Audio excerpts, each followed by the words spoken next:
प्रधानमंत्री आवास योजना पाई आसिला बड़ खबर। आज पर्यंत 19.5 लाख हिताधिकारी एही प्रधानमंत्री आवास योजना रे आवेदन करि सारिलेनी। जदि आपण माने ए पर्यंत आवेदन करि नाहंती शीघ्र आवेदन करंतु, तो आपण मानंकु मध्य एही प्रधानमंत्री आवास योजना शीघ्र मिली जिवो। जदि आपण माने योग्य अटंती ताहेले आपणंकु निश्चय एक प्रधानमंत्री आवास योजना मिलिबो। आपण मानंको पंचायत को जाई सेठारे पंचायत अधिकारी अछंती, तो आपण माने सेठारे एही प्रधानमंत्री आवास योजना सर्वे करा जिवो। घर घर मध्य बुली पंचायत अधिकारी माने सर्वे करुथिबे। जदि आपण माने योग्य अटंती निश्चित भावरे आपण मानंकु एक प्रधानमंत्री आवास योजना टीए मिली पारिबो। तापरे देखंतु अंत्योदय गृह योजना मध्य आसंता 30 तारिख रे आरंभ होई जिवो।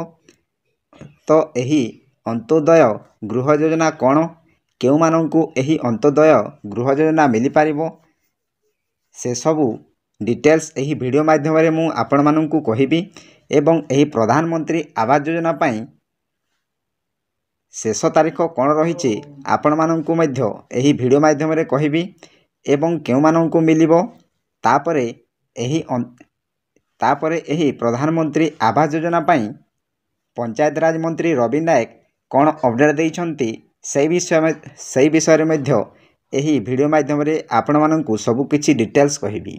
ता पूर्वरु आपण मानंकु गोटिए अनुरोध, वीडियो को गोटे लाइक करंतु एवं मो चैनल को प्रथमे आसीथिले गोटिए सब्सक्राइब करी ऑल नोटिफिकेशन उपरे क्लिक करंतु, फलरे एहीपरि हेल्पफुल नुआ वीडियो आपण मानंको ठारे प्रथमे पहुँचीबो।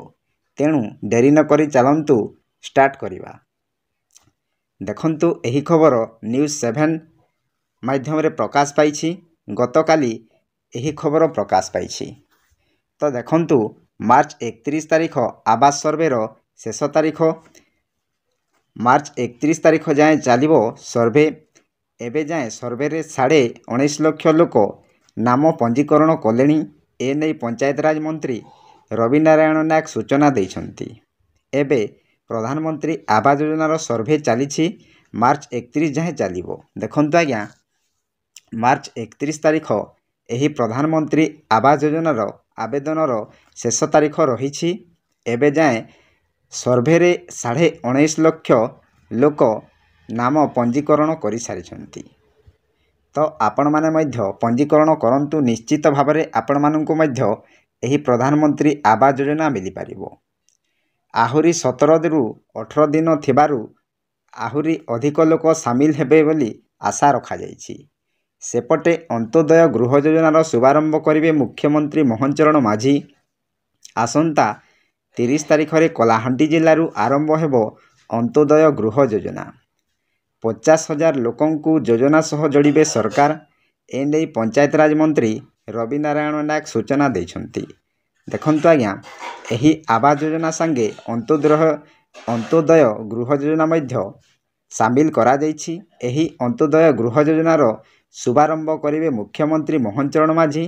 तो केउ मानंकु एही अंत्योदय गृह योजना मिलिबो, आपण माने वीडियो को स्किप न करी लास्ट पर्यंत देखंतु, निश्चय भाबरे जानि पारिबे। तापरे आसंता 30 तारिख रे कलाहांडी जिल्लारू आरंभ हेबो एही अंत्योदय गृह योजना। 50,000 लोकंकु योजना सह जोड़िबे बोली सरकार निर्देश दे सारिछंती।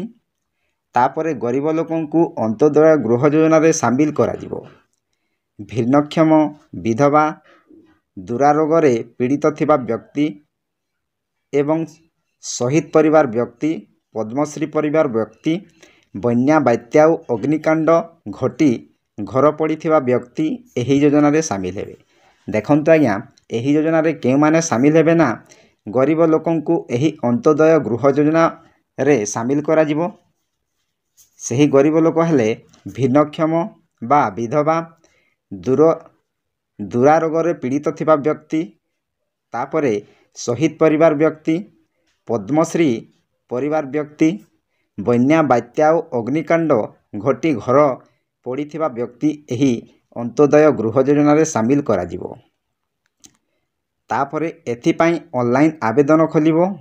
फोन नंबर 0674681777 एवं वेब पोर्टाल माध्यम पंचायत कार्यालय बीडीओ माध्यम पंजीकृत करें। पंचायत माध्यम बीडीओ सहित जोगाजोग पाई मंत्री को अनुरोध करिसेंती। देखंतु आज्ञा एथिपाई ऑनलाइन आवेदन खोलिबो। फोन नंबर आपण माने स्क्रीन साहाय्य देखुछंती एवं वेब पोर्टाल माध्यम पंजाब पंचायत कार्यालय बीडीओ माध्यम पंजीकृत करें। देखंतु आज्ञा पंचायत कार्यालय बीडीओ माध्यम आपण माने पंजीकृत करें। तापर पंचायत माध्यम बीडीओ सहित जोगाजोग पाई मंत्री को अनुरोध करिसेंती। तापर देखंतु बजेट रे राज्य गरीबों को पक्का बास गृह देवा पाई बड़ लक्ष्य रखिछंती मोहन सरकार। उल्लेखयोग्य जे बजेट रे अंत्योदय योजना लगी 7,750 कोटी टंका व्ययबराद करिछंती। देखंतु आज्ञा बजेट रे गरीब लोकों को पक्का बासगृह देवा पाई बड़ लक्ष्य रखिछंती सरकार। तापरे मोहन सरकार उल्लेखयोग्य जे बजेट रे अंत्योदय गृह योजना लगी 7,750 कोटी टंका व्ययबराद करिछंती। तापरे दारिद्र्य सीमा रेखा तले थिबा परिवार को पक्का घर जोगाई देवाकू अंत्योदय गृह योजना राज्य सरकार को एक महत्वाकांक्षी योजना रही। देखंतु आज्ञा दारिद्र्य सीमा रेखा बा जो माने गरीब श्रेणीर निहाती गरीब श्रेणीर अटंती सेमानंकु पक्का घर जोगाइबाकू अंत्योदय गृह योजना राज्य सरकार को एक महत्वाकांक्षी योजना रही। तापरे एहा अधीन रे आसंता 3 वर्ष रे अति कम रे 2,25,000 नूतन पक्का घर मंजूर करा जिवो। देखंतु आज्ञा एही अंत्योदय गृह योजना रे आसंता 3 वर्ष रे अति कम रे 2,25,000 नूतन पक्का घर मंजूर करा जिवो बोली सरकार अपडेट दे सारचंती। तापरे 2025 रु 2026 रे 75,000 गृह निर्माण पाई लक्ष्य रखा जायछि। चलित बजेट रे एथिपाई 2,603 कोटी व्ययबराद करिसंती। देखंतु आज्ञा एही 2025 एवं 2026 रे 75,000 गृह निर्माण पाई सरकार लक्ष्य रखिसंती। तापरे चलित बजेट रे एथिपाई 2,603 कोटी व्ययबराद करिसंती। तो आपण माने जानि पारिले एही आवास सर्वेर बड़ खबर कौन आसीछि। तापरे ता संगे अंत्योदय गृह योजनार मध्य अपडेट कौन आसीछि आपण माने निहाती एही गोटे वीडियो रे आपण माने जानि पारिले। जदि वीडियोटी भल लगी थाए गोटे लाइक करंतु एवं मो चैनल को प्रथमे आसीथिले गोटे सब्सक्राइब करी ऑल नोटिफिकेशन को क्लिक करंतु फलरे एही परी हेल्पफुल नुआ नुआ वीडियो आपण मानक ठारे प्रथमे पहुँचीबो।